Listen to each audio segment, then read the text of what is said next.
Okay, I hope I'm audible to all students who are attending this lecture of Intermediate Microeconomics Part 1. We intend to start with the first topic within our lectures on Intermediate Microeconomics Part 1. This is called Budget Constraint. So all students who are attending this lecture, you can write the heading, Budget Constraint. The books I prefer to follow for my lectures on budget constraints. One is Intermediate Microeconomics by Hal R. Varian. And another is Microeconomic Theory by Snyder and Nicholson. So these are the books, standard books I prefer to follow for my lectures in Intermediate Microeconomics Part 1. Okay. As per the editions I have, the chapter number might be different, but if students are carrying the latest edition of this particular books, the chapter numbers might be different, but all the concepts covered within the chapter are all the same. Okay, so let's quickly now understand what does the budget constraint of a consumer capture. Okay, so in my introductory microeconomics course as well, we have done lectures on consumer theory where we looked at budget constraints in brief. But now in our intermediate microeconomics part 1 course, I will be looking at budget constraints in more depth. Okay, so let's first of all write what is meant by a budget constraint. So let's look at the definition. The budget constraint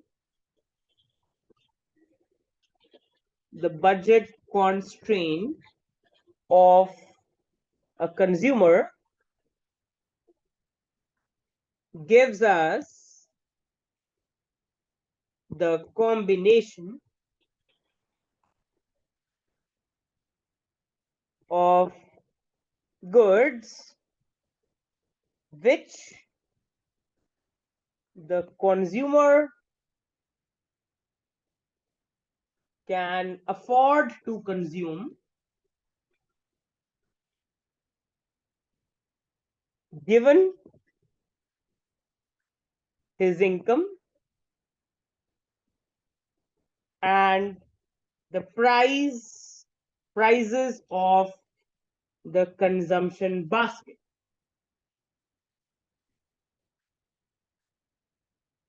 So we know this from the introductory microeconomics course. The budget constraint of a consumer is going to capture his or her affordability. How much he or she can afford to consume given his income, his or her income, and the price of the consumption basket. Now I'm going to limit it to two goods. We are going to call them as good X1, good X2. But we can extend it to multiple goods. We can extend it to more than two goods. Okay, so I can say that let X1 comma X2 denote the consumption vector. It's a consumption vector in the R2 space, basically. I'm adding a bit of mathematical economics also. So X1 comma X2 denotes the consumption vector in the R2 space, okay, where X1 denotes consumption of good 1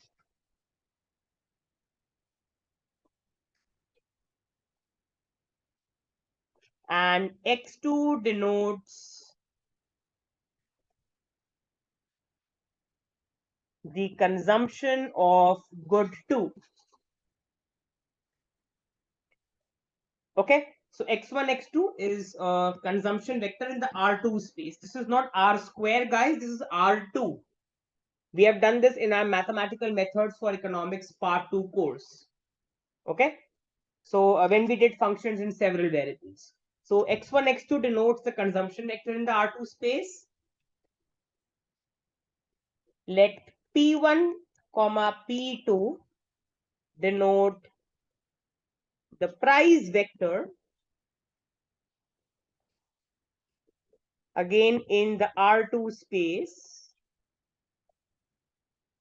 That means 2 dimensions, where P1 denotes the price of good 1 and P2 denotes the price of good 2. Okay, so x1, x2 is the consumption vector, P1, P2 is the price vector. I'm erasing the initial portion. We are all aware about the topic we are doing. On the top, I can write, let M denote the income of the consumer.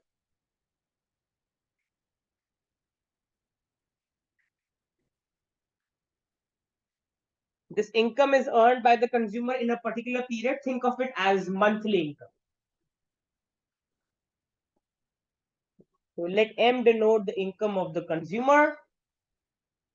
Then what is the equation of the budget constraint? So I can erase this particular part now. And we can write, so I'm defining the equation of the budget constraint now.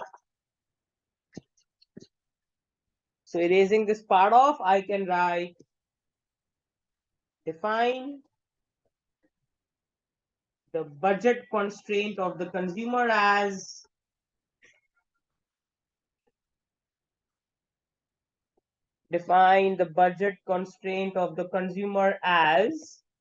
total expenditure. So total expenditure on good 1, which is P1 into X1, plus total expenditure on good 2, which is P2 into X2. So P1 X1 is your total expenditure on good 1. How much the consumer is spending on good 1. P2 X2 is the total expenditure on good 2. Whenever you multiply price by quantity, you get total expenditure. This should be less than or equal to the income of the consumer. This is the equation of the budget constraint. That means your total expenditure on both the goods cannot exceed your income. Remember, we are not allowing for possibility of borrowing here. The consumer cannot borrow. That means whatever he or she is spending should either be equal to his or her income or should be less than his or her income. This is the equation of the budget constraint.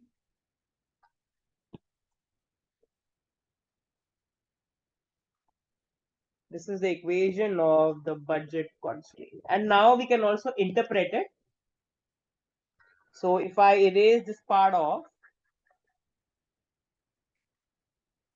so mathematically, you can see, guys, this is the dot product of 2 vectors. Students who have taken my lectures on mathematical methods for economics, where we had done vector theory, this is the dot product of 2 vectors. Basically, this expression, I can say this is the dot product of the price vector with the quantity vector. I can write it's the dot product of the price vector and the consumption vector. In my intermediate microeconomics course, students should be able to explain and understand and get convinced mathematically also. My objective in this course is to make things sound mathematically and logically correct and convincing. So I'm going to use some of the mathematical methods for economics prerequisite topics which we have done before. So a suggestion would be that students who are taking up my intermediate microeconomics courses should be first comfortable with mathematical methods for economics course. So the dot product of 2 vectors, P1, P2, dot product X1, X2 is given by P1, X1 plus P2, X2. Okay, so now let's look at the interpretation of the budget constraint. The students can write that the budget constraint,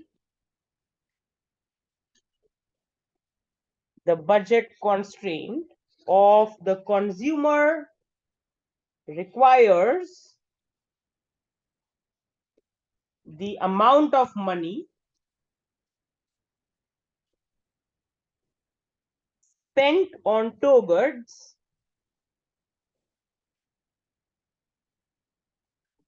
to be no more than the total income. No more than the total income of the consumer. That means the budget constraint captures the affordability. The consumer cannot spend more than his or her income. Okay, so now let's generalize it. So if I now generalize it, I can write the generalization.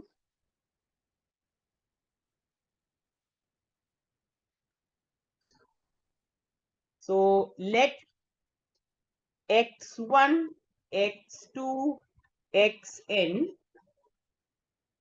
be the consumption vector in the Rn space,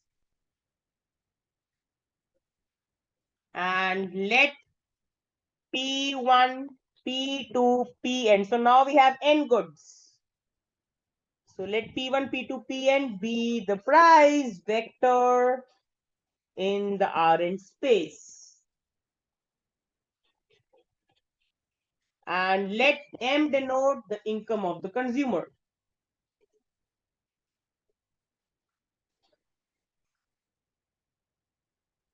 So I can write, therefore, define the budget constraint of the consumer as the dot product of the price vector with the dot product of the price vector with the consumption vector has to be less than or equal to the income, which implies we know how to find the dot product P1x1 plus P2x2 plus dot dot dot Pnxn less than equal to income. This is in general the budget constraint of the consumer when we have n goods along with n prices. Okay, so now erasing all this, let's quickly move to the next concept, which is budget line. Now there's a difference between budget constraint and budget line. So now, so guys, again, I'm going to restrict my analysis only to two goods and two prices. The generalization was just to help the students understand how we can extend it to n dimensions.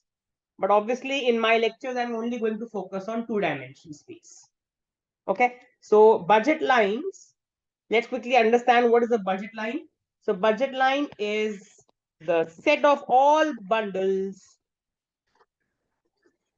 It is the set of all bundles x1, x2 that cost the consumer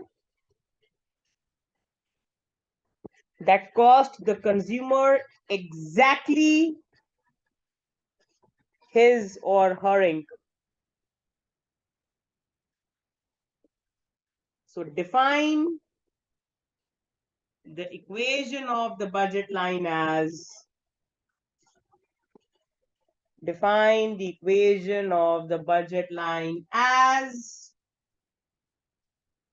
again I can say P1x1 plus P2x2 now exactly equal to the income of the consumer.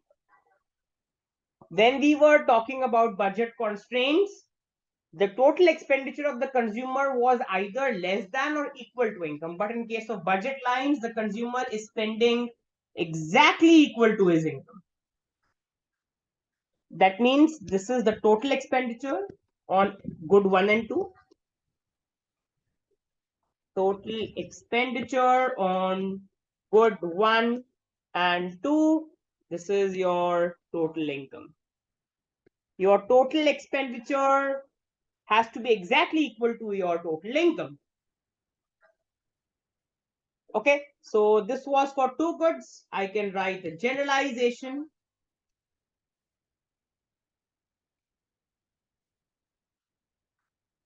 Okay, so I can say that if again x1, x2 to xn belonging to the Rn space is the consumption vector,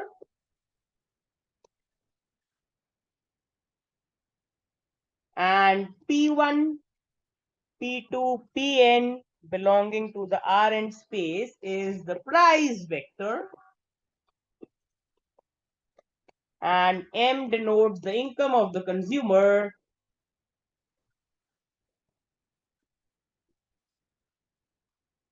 then define the budget line as, define the equation of the budget line as P1x1 plus P2x2 plus dot dot dot Pnxn exactly equal to the income. This is the equation of the budget line in the nth dimension. This is the equation of the budget line in the 2-dimension space.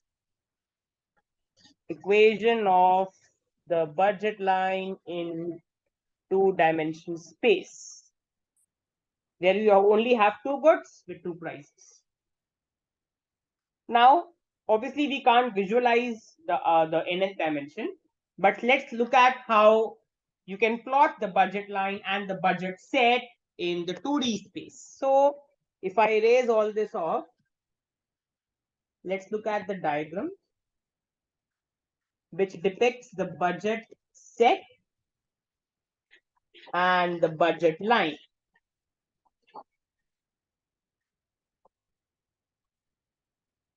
So, since we are having only 2 goods, we have 2 axes. On the horizontal axis, we have good x1.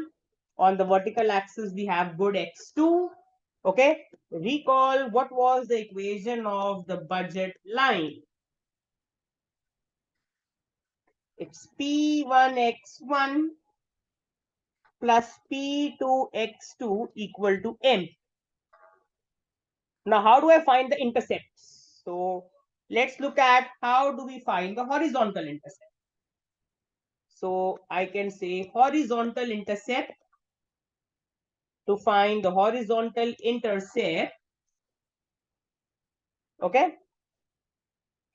put x2 equal to 0.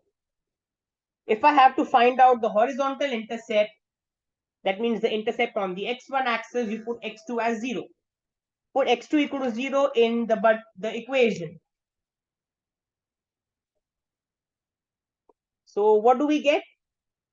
We get x1 as m by p. That means this particular, the coordinates of this point are m by p1 comma 0. This is the horizontal intercept. Interpretation of the horizontal intercept, let's quickly write that. The horizontal intercept captures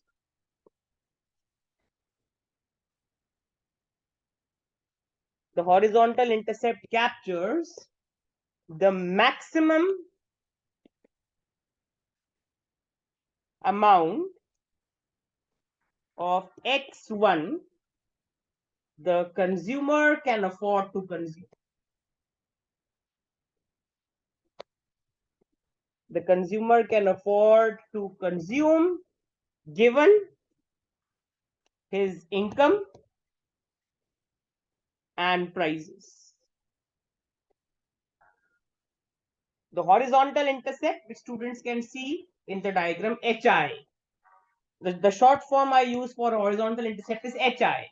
It is going to capture the maximum amount of good one the consumer can afford to consume given his or her income and prices of both the goods. Now, how do we find the vertical intercept? Let me erase this part off.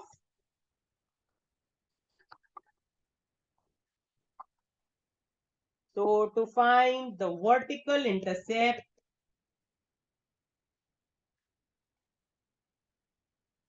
what do? We put x1 as 0 in the above equation. So if I have to find the vertical intercept, on the vertical intercept, x1 is 0. So if I put x1 as 0, I get x2 as m by p2. So the coordinates of this point are 0, m by p2. And interpretation, I can write the vertical intercept captures the maximum amount of x2 the consumer can afford to consume given his or her income and prices. So this is vertical intercept VI, short form VI. So I'm revising again. The horizontal intercept of the budget constraint gives us the maximum amount of good 1 the consumer can afford to consume given his or her income and prices. The vertical intercept gives us the maximum amount of good 2 the consumer can afford to consume given his or her income and prices. Now, guys, let's talk about the slope.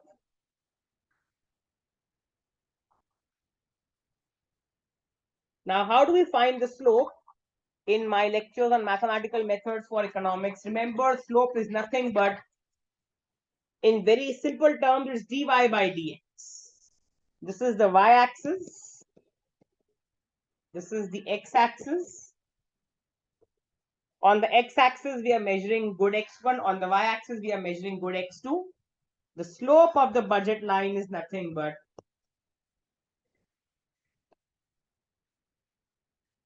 the slope of the budget line is the derivative of x2 with respect to x1. Remember, it's dy by dx.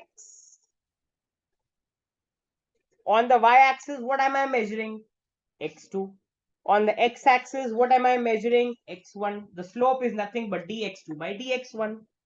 Now, from the budget line equation, can I find dx2 by dx1? So, if I write it here, if I rearrange the budget line, rearranging the budget line, I can write P2x2 as m minus P1x1. So my x2 is m by P2 minus P1 by P2x1. Therefore, all of us know very basic differentiation. If I have to take the derivative of x2 with respect to x1, differentiate x2 with respect to x1, you get minus P1 by P2. Again, I'm repeating, students who have taken up my intermediate microeconomics course, you should be first comfortable with mathematical methods for economics as a prerequisite for my intermediate microeconomics part 1 course. Okay, so the slope of the budget line is therefore minus P1 by P2, which is the ratio of the prices. And since it has a negative sign, the budget line is downward sloping. So I can say that since the slope is negative, budget line is downward sloping.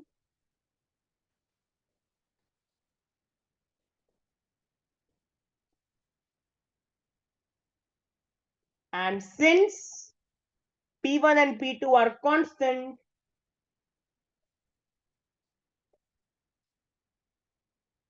budget line is linear. Remember, whenever the slope is constant, it's a linear line. So that means when I join these 2 points, I get the budget line.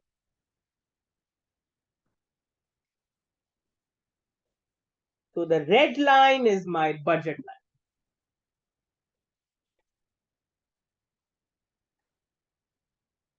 Why is it downward sloping? Because all of us know that given our limited income, if we plan to buy more of good X1, we have to give up some amount of X2 because we have limited income.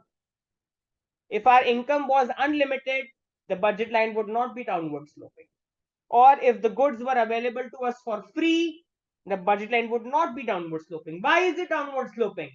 Because if you want to buy more of X1, you have to give up some amount of X2 every time given your limited income.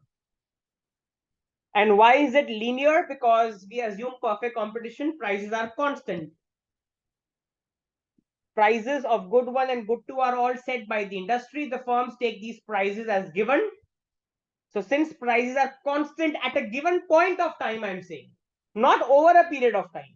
At one particular point of time, P1 and P2 are constants.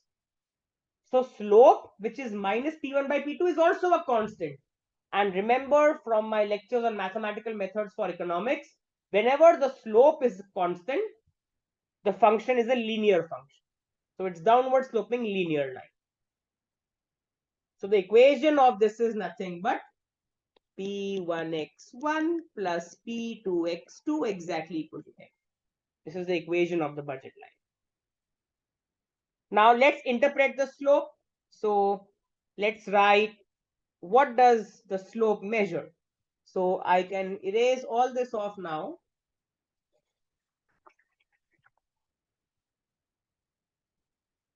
And let us write the interpretation of the slope.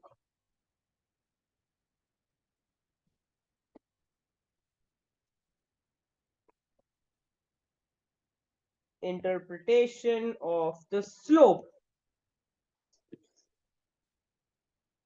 So I can write the slope of the budget line,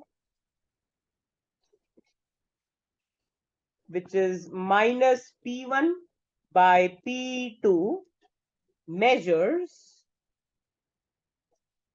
the rate at which the market is willing to substitute one good for another.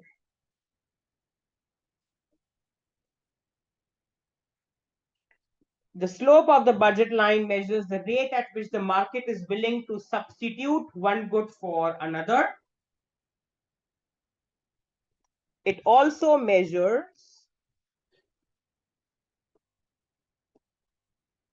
the opportunity cost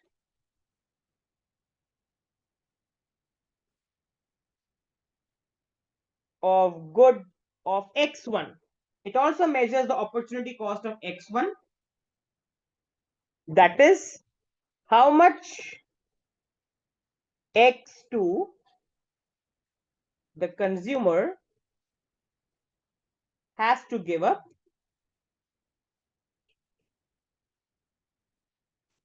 to buy, or I can say to buy one additional unit of X1.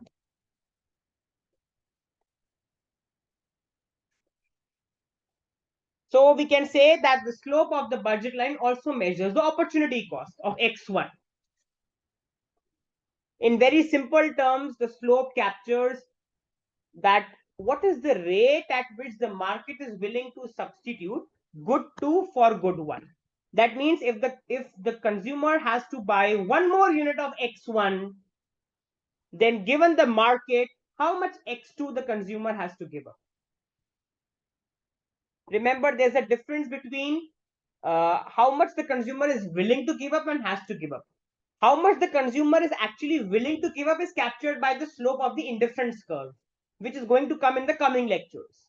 But when we talk about budget lines, we don't talk about consumers' willingness. We talk about market's willingness.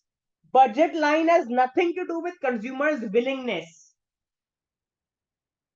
Indifference curves are all to do with consumers' willingness. We do not talk about consumers' willingness in budget line.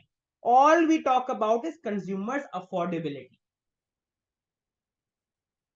So when we talk about slope of the budget line, it is measuring the rate at which the market is willing to. The market, not the consumer. The market is willing to substitute one good for another. It also measures the opportunity cost, that if the consumer buys an additional unit of X1, how much X2 the consumer has to give up. Not willing to give up, has to give up. Given the market, how much X2 the consumer has to give up to buy one more unit of X1. So the slope of the budget line measures the market's willingness, not the consumer's willingness. So I can write it here as a note, because in my lecture, students should be crystal clear with each and every concept.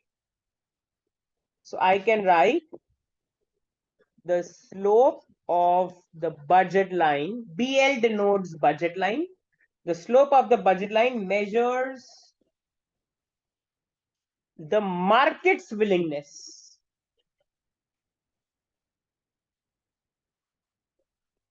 In the bracket, I can write not the consumer's willingness.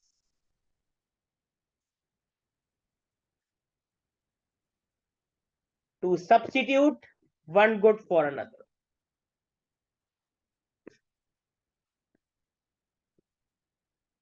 This is an important note for perfect clarity. It is going to measure the rate at which the market is willing to substitute one good for another, not consumer's willingness. The consumer's willingness is captured by indifference curves, which are going to come in the coming lectures. Okay, now when we talk about budget set, what was budget set? Budget set comprises of all the bundles which cost the consumer either equal to his or her income or even less than his or her income. So what was the equation of the budget set? Budget set or budget constraint equation was P1x1 plus P2x2 either less than or equal to income. Whereas what was the equation of the budget line? Budget line equation was P1x1 plus P2x2 exactly equal to income. So guys, how will I show the budget set in pictures? All the blue portion, including the budget line. Suppose I call this as A. Suppose the vertical intercept is A, the horizontal intercept is, let's say, B. So the budget set is from the above diagram. To make it more clear, from the above diagram, budget line is AB. Whereas the budget set or the budget constraint, whatever you want to say, is OA. That means this whole triangle OAB is your budget set. So in fact, I can say it's triangle OA. Triangle OAB is your budget set. AB is your budget line because AB is going to include only those combinations of X1 and X2 which are costing you exactly equal to your income. Whereas all the area below the budget line, the blue area, all this area is going to include X1 and X2 which is costing you less than your income. So this is your budget set. This is your budget set because it includes all those bundles which either cost you equal to your income or cost you less than your income. So I can also write that the budget set includes the budget line also. I can write this point here as a note. Budget set includes the budget line.